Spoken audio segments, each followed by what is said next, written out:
Good morning, good morning, good morning. How are you this lovely morning? Oh, do you know these videos have been a bit chaotic lately?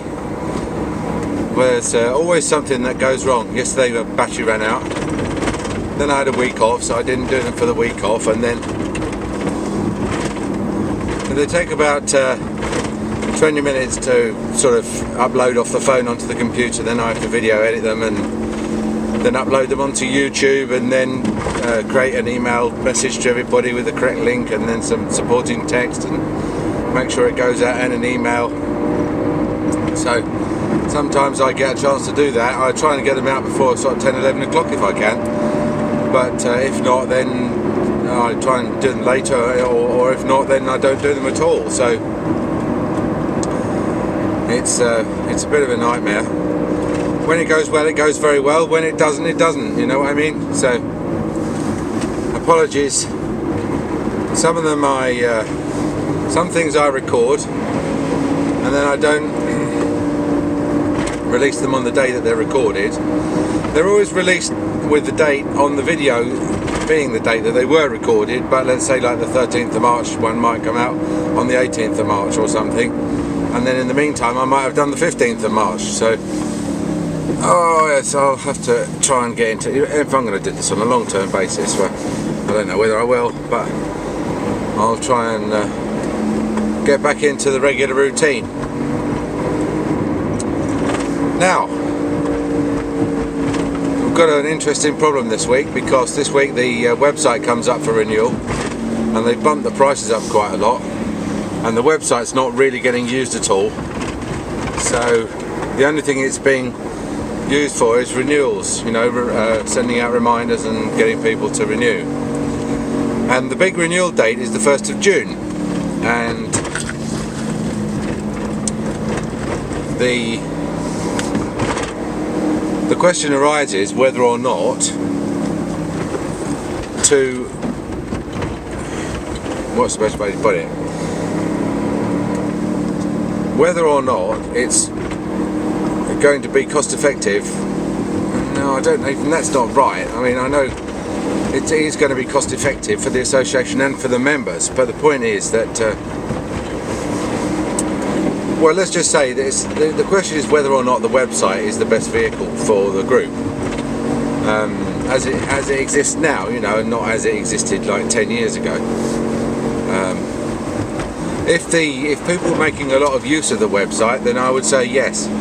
But the whole point about social graph, as they call it, or whatever it is that people are not really behaving in the ways that they used to in terms of associations. They're tending to sort of associate and disassociate depending on issues, and they're forming sort of more casual associations, with no real structure, no centralised. To a certain, to the extent that anything is centralised, in other words, that perhaps myself acts as a sort of a central point of control for the members, that is almost like some contracted in.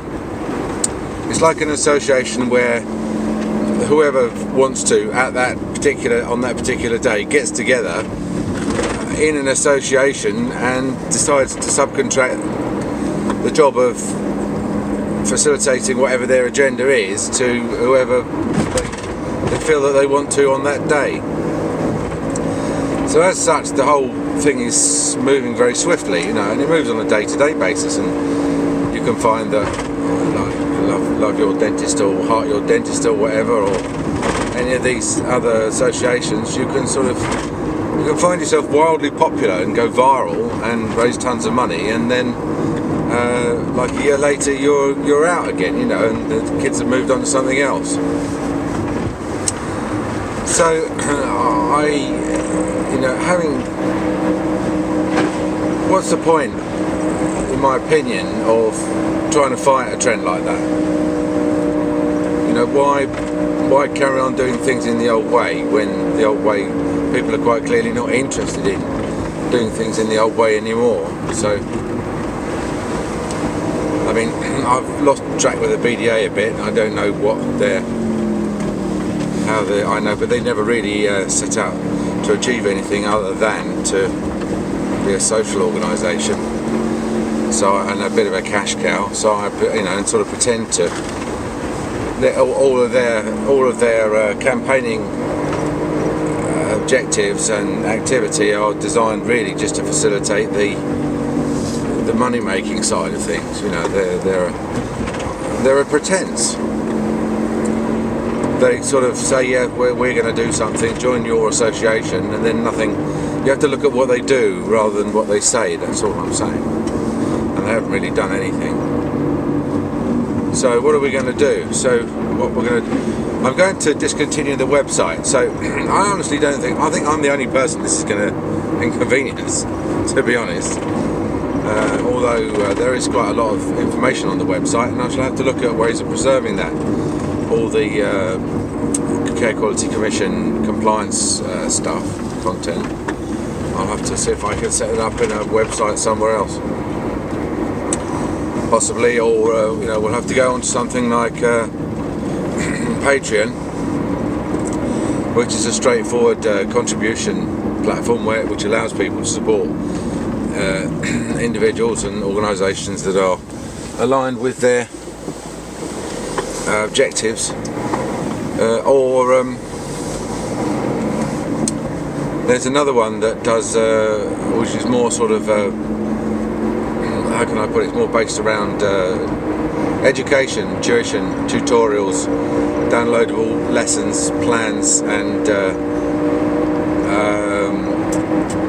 lectures, and things like that.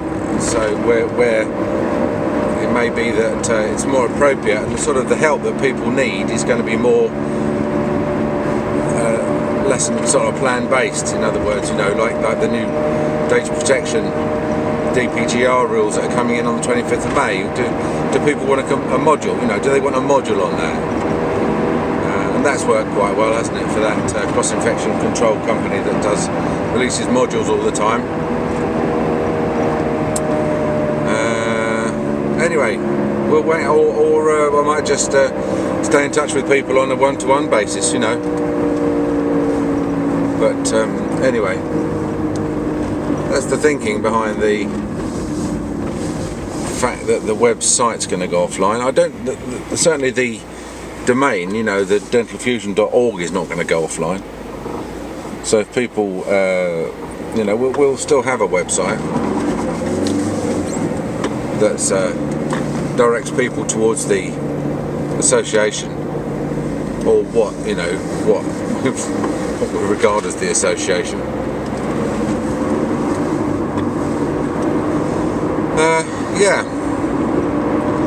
So that's that really. So I think that's happening Thursday, but I'll use the website this week to send out this video, and then and to notify everybody that the sort of the expensive content management service based website that the association is currently paying for is not cost effective because nobody's using it. So there's no point in paying like £100 a month for something that nobody's using.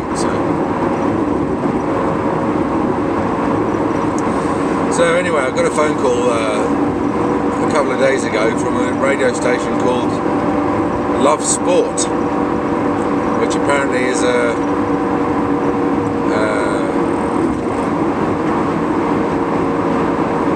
sort of a talk radio, sport-based talk radio in London. And it might broadcast over the airwaves, or it might just be an internet station, I don't know. But anyway, apparently there's a lot of sport on it. And they wanted to know what I thought about the sugar tax. And, I'm pretty negative about the sugar tax. And I don't want to seem to be negative, because there are people who say, oh, well, you're a dentist, of course you're going to be, sugar. If you don't like it, the sugar tax is a good thing, And I don't want people to lapse into that, because that's not why I don't like it. I don't like it because I don't think it's going to be anywhere near as effective as the politicians are claiming that it will be. And the idea is to put taxes on high sugar drinks and things like that, and I didn't have as much time to research it as I would have liked. I had a couple of hours. They rang me at 6 o'clock in the evening and said, would I go on at 9 o'clock in the evening, and at 9 o'clock in the evening you're pretty knackered, aren't you? Anyway, you're pretty down, and you know. And I'm not really following the sugar tax. I mean, I know it's like a tax of like between 18 and 20 something % on drinks which have more than sort of 5 or 6 or 8% sugar. And that in itself seems to be a strange thing. I mean, I don't even know if the sugar tax is on sugar. And what the government said is they're going to put it towards sporting facilities in schools. And if you look at where they say they're going to put it, it gives you like an insight into why they think they're doing it. And they obviously think that we're bringing up, they obviously know that the population is obese. And they don't care about that. I mean, all they'll care about is the cost of treating people who are obese and who have got type 2 diabetes. And I think it's nothing to do with decay, it's all to do with type 2 diabetes epidemic and the cost of the National Health Service. And then they think that they could sort of cut down on the cost of the National Health Service by starting at the bottom and raising a generation of kids who are fit as as a butcher's dog, like they were in the war. And the way to do that is to get them all running around, and doing circuit, put them on a fizzer, get them doing circuit training. And as I said, I'm the generation that lived through the government selling off all the school playing fields for development. So I don't for a minute think, I mean, even if they said that was a mistake, I don't believe that. And taxation is, I don't believe they're genuine. I think they're disingenuous. I think that's what. But then that's my experience with government, and I have seen it up close and personal. So I do know that is what they're like. It's not just I'm not like anti-government because I'm just anti-establishment. I've actually seen them, and I know how they think, how they work, and they're basically bust. I mean, by the time they start taxing sugar, then they're desperate. Do you know what I mean? They've given up on education. They've given up on. But by the time you use the tax system for a health objective, you really are in trouble. Because what's it going to do? It's going to put up the cost of a can of drink by about 8p. And Coca-Cola and Pepsi-Cola and Red Bull, these are all global brands. They're not going to change their formulation for the UK market. They're just not going to change their formulation because if you take Red Bull, it's a combination of sugar and caffeine that came out of the requirement for the rickshaw cyclers to stay awake all night and have enough energy that led to the formation of the drinks. And are they going to start taking the sugar out of it? No, of course they're not. That's what they're selling is the sugar. So, when I drink Red Bull, I drink it for the caffeine, so I get the sugar free. And I've got no sympathy with it. I don't see why people can't drink, sugar-free Coca-Cola or sugar-free Pepsi. But the reason that they don't, when it is so easy, I think it's down to just education.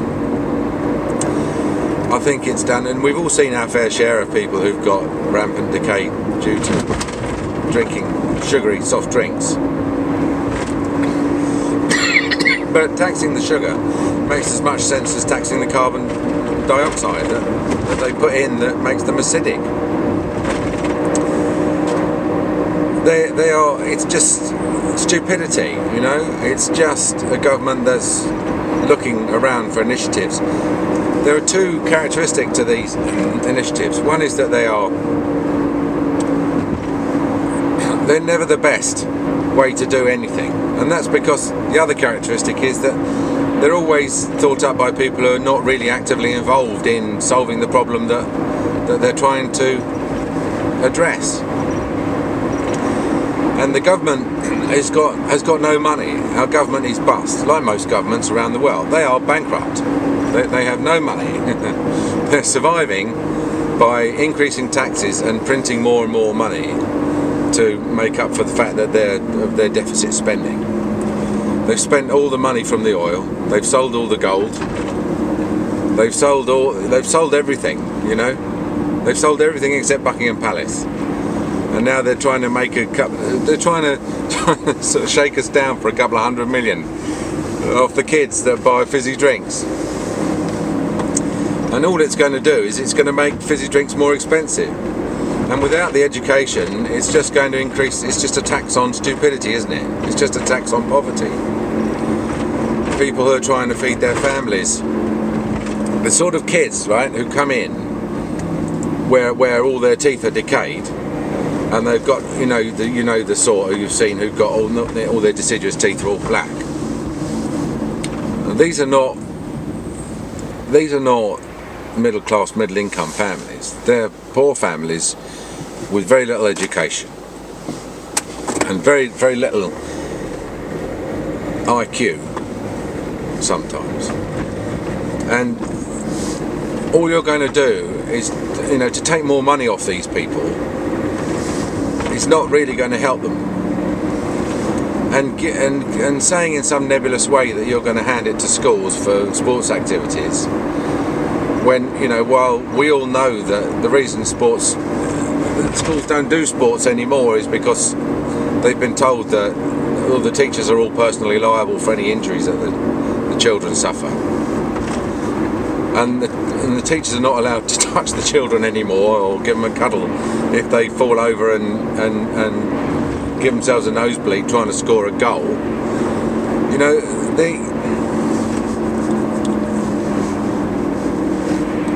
They would have done better to have put the money towards bringing back free checkups for non-exempt patients. But I don't know, but it's not, that's what I'm saying, it's not a dental thing. They're really not doing it for the dentistry. And that's the last thing they want to do, because, to be honest, if they brought back free checkups, there was a period prior to 1948 and the introduction of the National Health Service where there was a massive backlog of work to be done. No, because there was no National Health Service dentist. If you wanted any dentistry done, you had to go and see a private dentist. Lots of people had never seen a dentist in their life. They all had their teeth had all fallen out and they needed dentures, and nobody was brushing their teeth. This was way before toothbrushing and the scientific studies on toothbrushing were done.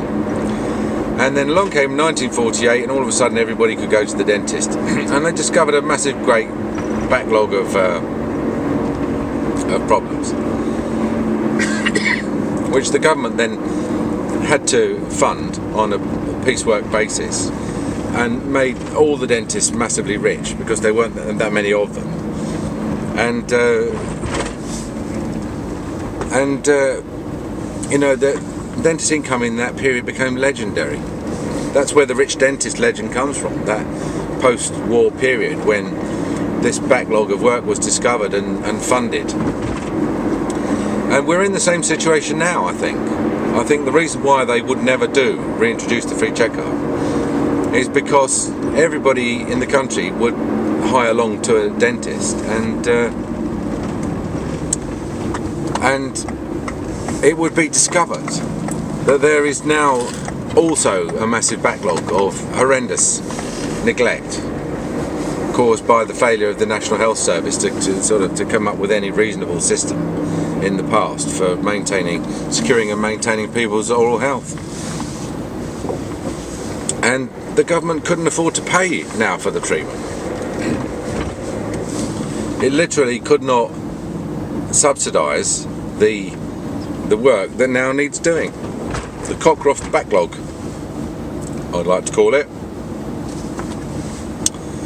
So that's, so you're asked to go on the radio at short notice and tell them how you think that you're basically all taxation is theft, and no, it's not going to work. You're deeply pessimistic about the whole thing, which is not what people want to hear. People want to hear optimism, don't they? But I do regret not mentioning that they should use the money to bring back the free checkup, because I think that most people listening would have said, oh yeah, that's a bloody good idea, why didn't they do that? But it was late and I was tired, and you can't, you know, you don't beat yourself up. You can't get everything across on every interview. Okay, right. Well, I'll be in touch by email anyway. So those of you who read the emails, and those of you who don't, you'll wonder why the website's vanished, and then you'll have to ask someone, and they'll have to tell you. All right. I'll talk to you soon. Bye.